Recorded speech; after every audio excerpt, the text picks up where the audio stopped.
আসসালামু আলাইকুম সবাইকে। আজকে হচ্ছে আমাদের বাসায় খুবই স্পেশাল একজন গেস্ট আসছে। সে হচ্ছে আম্মুর বান্ধবী, যার সাথে আম্মুর পরিচয় ক্লাস 1 থেকে, মানে অলমোস্ট 30-35 বছরের উপরে তাদের ফ্রেন্ডশিপের বয়স। তো তাদের জন্য হচ্ছে আজকে বিরিয়ানি রান্না করা হচ্ছে।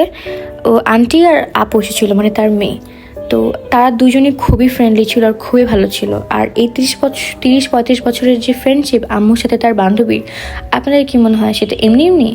না, তাদের ভালো মন্দ সবসময় তারা একসাথে সবকিছু শেয়ার করেছে। কেউ কাউকে ভালো উপদেশ দিয়েছে, নাকি কারো খারাপ সময়ে কেউ কোনো হাসি ঠাট্টা করেছে। বর্তমান যুগের যেমন ফ্রেন্ড, তারা হচ্ছে যে আরেকজন ফ্রেন্ডের দুঃখের সময় তারা আরও ঢোল বাজায়, আরও হচ্ছে যে এইটা সেটা বলে আর কি, মানে তার দুঃখটাকে উল্টা কমায় তো নাই, উল্টা আরও গসিপ করে আর কি মানুষের কাছে আরও বেশি বাজে একটা সিচুয়েশন ক্রিয়েট করে। তো এই ধরনের কালনাগিনীর মতো ফ্রেন্ডের থেকে আপনারা দূরে থাকবেন। আর হচ্ছে এই টাইপের কালনাগিনী ফ্রেন্ড থাকার থেকে নিঃসঙ্গ থাকা অনেক ভালো।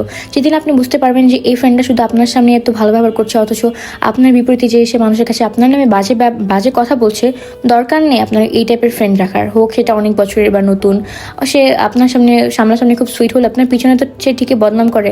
তো এই টাইপের ফ্রেন্ডের থেকে অনেক দূরে থাকা ভালো। এর থেকে আপনি নিঃসঙ্গ থাকেন, ওইটাই ভালো। কারণ এই টাইপের ফ্রেন্ড থাকলে এরা আপনাকে কোনোদিন উপরে উঠতে দেবে না, আর না আপনার সাকসেসে এরা কোনোদিন খুশি হবে।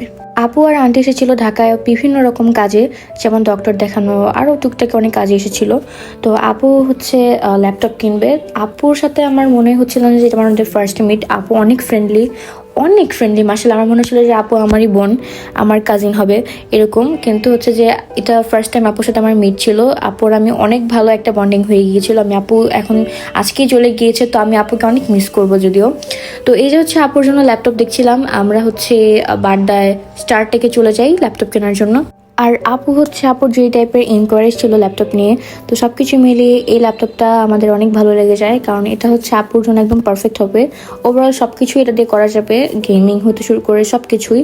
আর ওই দিন ছিল শুক্রবার, তো আমি একটু ভাইটি দেখছিলাম যে আসলে প্রতিদিনের থেকে আজকে ব্যস্ততাটা একটু কমই। আর শুক্রবার ছিল দেখে ওই দিন সব জায়গাতেই ভিড় কম ছিল, এটাও একটা প্লাস পয়েন্ট ছিল। আর এখানে হচ্ছে যে আমি একটু রোড টোড দেখার পর আমি একটু কিউট ল্যাপটপের সেকশনে যাই। কিউট বললাম কারণ হচ্ছে এই ল্যাপটপগুলো অনেক ছোট ছিল, একদমই আমার দেখা সব থেকে ছোট ছোট ল্যাপটপ ছিল। আমার কাছে এই ছোট ছোট ল্যাপটপগুলো অনেক ভালো লাগছিল। তো আমাদের ল্যাপটপ কেনা শেষে হচ্ছে এখন আমরা চলে যাচ্ছি। আর আপু হচ্ছে এখন একটা রিং লাইট কিনবে, যার জন্য হচ্ছে আমরা এখন সুবস্ত চলে গেলাম। তো সুবস্ত ওই দিন একটু কমই ভিড় ছিল। সুবস্ততে যে পরিমাণ ভিড় থাকে, এই সুবস্ত শপিং মলটা হচ্ছে বাড্ডাতেই। আর হচ্ছে আমরা বিভিন্ন ধরনের রিং লাইট দেখলাম, কিন্তু এই রিং লাইটটা আমার কাছে ওরকম আলো মনে হয়নি। পরে অন্য একটা দোকানে যে এই লাইটটা দেখলাম, যেটা এত আলো থাকা পরে হচ্ছে চোখে যে একদম লাগছিল আলোটা। তো পরে ওই লাইটটাই আমরা ফাইনাল করে কিনি। কেনা শেষে হচ্ছে বাসায় এসে দেখি যে আম্মু আন্টি মিলে হচ্ছে এই ভর্তা ভাতের প্রিপারেশন নিয়েছে, যেটা আমার অনেক ফেভারেট। এরপর রাতে পিঠা ছাড়া তো শীতকাল চিন্তাই করা যায় না। তারপর হচ্ছে রুটি দিয়ে গরুর মাংস, চালের রুটি দিয়ে। আর এরপর হচ্ছে রাতে আপু আর আমি একটু বের হই, মানে আমি বের হতে চাচ্ছিলাম না, বাট আপু হচ্ছে আমাকে অনেক জোর করে নিয়ে যায়। বাট যে আমার অনেক ভালো লাগছে, থ্যাংক ইউ ওর জন্য আপুকে।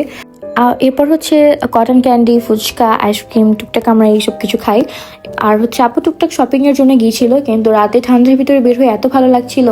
এরপর আমাদের শপিং শেষে এখন আমরা বাসায় ব্যাক করছি। সো আজকের ব্লগটা এই পর্যন্তই। Thanks for watching.